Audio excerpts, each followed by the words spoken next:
ఆ రోజు నీకు ఇచ్చినాను, ఇంకెవరికి ఇచ్చినా. నాకు మా అమ్మకి ఇచ్చింది. ఎత్తుకు వచ్చింది ఆ రోజు. వాళ్ళ పాత ఫ్రెండ్ కి ఇచ్చుకునేది చూడు. మీ అక్కనా వాళ్ళ అక్కనా? గంజేటి ఇచ్చి పంపించినావా? మీ అక్కనా వాళ్ళ అక్కనా? అయినా ఇచ్చే ఒకటి ఇవ్వకుంటే ఒకటి ఏమన్నా మీకు ఏం కొనుక్కొని ఉడకబెట్టి ఇవ్వాలనా? చూడేమో బెదిరిస్తున్నారు. ఉడకబెట్టి ఉడకొచ్చా మళ్ళీ నూనె వేసినా ఉడకబెట్టినావా లేదా, ఉప్పు వేసినావా లేదా?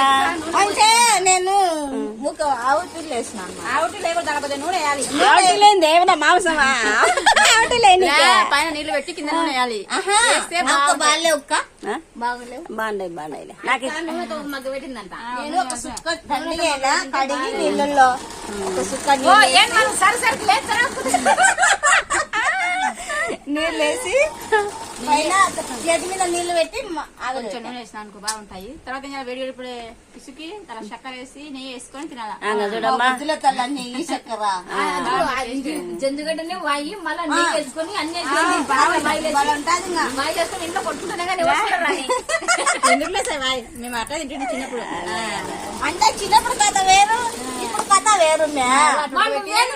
నెయ్యి చక్కెర వేడి వేడి మీద మెత్తగా వేసి నెయ్యి వేసుకొని చక్కెర వేసుకొని తింటే బాగుంటాయి. రేపు అద్దకే జంతుగడ్డ కొనిచ్చా పోతేవానా మేమే ఇచ్చి మేమెందుకు కానీ పడలేక. జయమ్మని పిలిచారు. జయమ్మను మా దగ్గర నెయ్యి లేదు. జయమ్మని క్యాకి ఓ జయమ్మక ఇక్కడ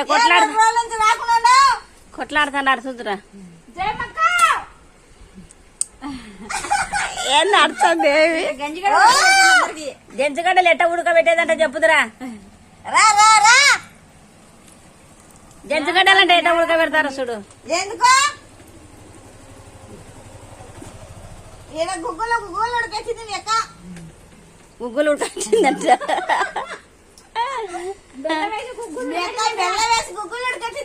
ఇట తిప్పమ్మా మూతి ఒకసారి. ఎవరు నువ్వే ఏం తిప్తావులే. వద్దా ఎందుక మెట్టాడుతున్నావు? గుగ్గులు నీ బాగా తీసి పెట్టినా రా రాకుంటాను పని చేసుకుంటుంది.